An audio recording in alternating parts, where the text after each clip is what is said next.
राधे राधे दोस्तों, स्वागत है आप सभी का राधा रानी के छोटे से यूट्यूब चैनल पर। उम्मीद है आप सभी बहुत अच्छे होंगे, मैं भी बिल्कुल अच्छी हूँ। और आज हम बात करने जा रहे हैं शारदीय नवरात्रों की अष्टमी, नवमी और दशहरे की तिथि की।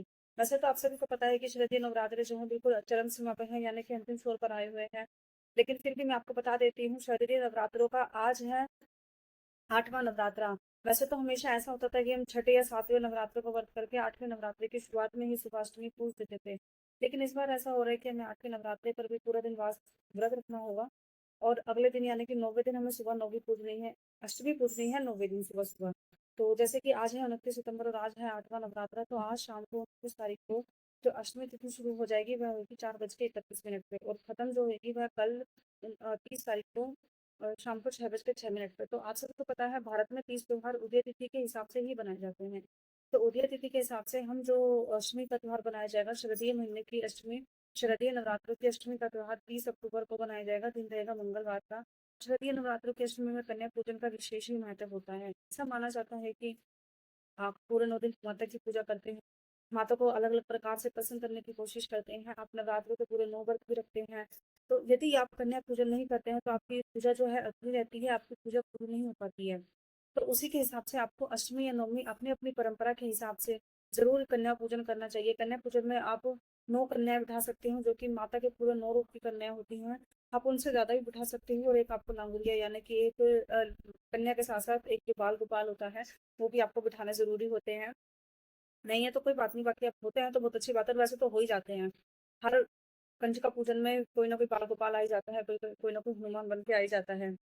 तो सबसे पहले तो आपको जो माता अष्टमी यानी कि कल के दिन अष्टमी पूजन, तो कन्या पूजन का जो मुहूर्त रहेगा वो सुबह 5:05 से लेकर 6:30 तक रहेगा। उसके बाद वो जो मुहूर्त हो जाएगा वो दोपहर में मतलब सुबह ही रहेगा, 10:11 तक का। फिर 11:12 तक का अभिजीत मुहूर्त रहता है। अभिजीत मुहूर्त में आप कोई भी पूजा करते हो, कुछ भी करते हो, तो वह बहुत ही शुभ माना जाता है। यदि आप ब्रह्म मुहूर्त में नहीं कर पाते हो तो अभिजीत मुहूर्त में कन्या पूजन कर सकते हो।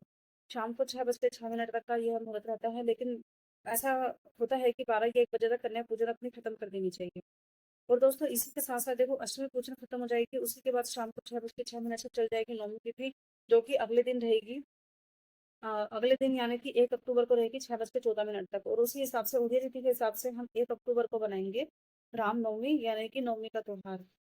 अब हम बात करते हैं कि अष्टमी के दिन हम कौन सी माता की पूजा करते हैं, कैसे माता को खुश करते हैं। दोस्तों अष्टमी वाले दिन हम महागौरी पार्वती माता माँ अम्बे की पूजा करते हैं। महागौरी का आपको सभी पता है, पार्वती माता जो कि भगवान भोलेनाथ की अर्धांगिनी है, उनकी पूजा की जाती है। और नवरात्र में जो 9 देवियां होती है वह उनका ही एक स्वरूप होता है। महागौरी अष्टमी वाले दिन माता की जो पूजा है, आपको आप अपनी कोई भी मनोकामना के लिए करते हैं तो वह आपकी अवश्य ही पूरी होती है।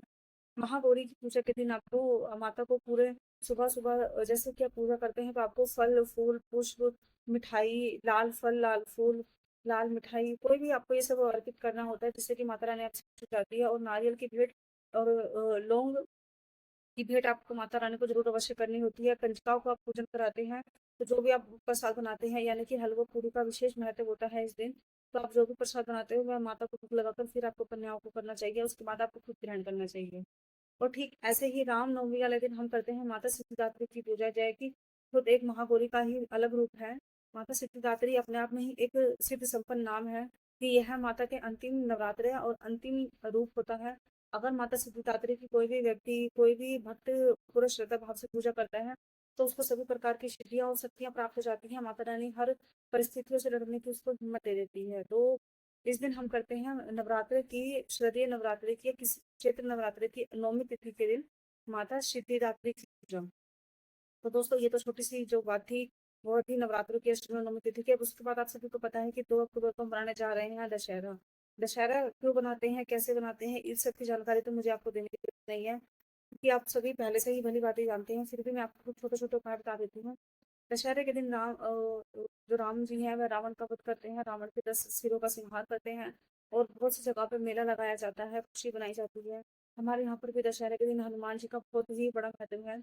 और अलग अलग प्रकार से हनुमान जी तैयार होते हैं। अगर आपको पूरे इंडिया में कहीं अगर हनुमान जी और दशहरे का त्योहार देखना है तो आप हरियाणा के पानीपत जिले में आकर देख सकते हैं। इसी के साथ साथ नवमी के बाद दशहरे के दिन आपको राम भगवान की पूजा अवश्य करनी होती है। दशहरे के दिन हम जितने भी राम भगवान, राम परिवार, हनुमान जी और रावण का जब वध करते हैं। इसके अलावा माता सिद्धिदात्री 9 देवियों की पूजा करनी होती है। और जो भी हम जो कि हम नवरात्र की शुरुआत में ही जो बोए जाते हैं अनाज के रूप में 7 प्रकार के अनाज, उन सबसे जो है दशहरे पर सभी देवी देवताओं की पूजा की जाती है और उनको विदाई दी जाती है। कन्या पूजन में आप सभी को दक्षिणा देकर फल प्रसाद दे देते हैं। उसी प्रकार दशहरे के समय पर भी आप जो भी अपना प्रसाद बनाते हैं उसमें सबके घर में अलग अलग परंपराएं होती हैं, सबके घर में अलग अलग रीति रिवाज के हिसाब से दशहरा बनाया जाता है। तो आप जो भी बनाते हैं उसमें से थोड़ा बहुत निकाल कर ब्राह्मण को और गरीबों को दान कर दीजिए, जिससे कि ऐसा माना जाता है कि जो भी आपने भोग प्रसाद भगवान के लिए बनाया तो वह डायरेक्टली ब्राह्मण के द्वारा या गरीब लोगों के द्वारा भगवान को प्राप्त हो जाता है। तो दोस्तों यही थी मेरी जानकारी। इसी तरीके का कंटेंट मैं आपके लिए लेकर आती रहती हूँ आने वाले 30 त्योहारों की कथाओं का, पूजा पाठ का। अगर आपको मेरी वीडियो अच्छी लगे तो मेरे चैनल को सब्सक्राइब कीजिएगा, मेरी वीडियो को लाइक कीजिएगा, शेयर कीजिएगा, कमेंट कीजिएगा। मिलते हैं अगली वीडियो में। राधे राधे।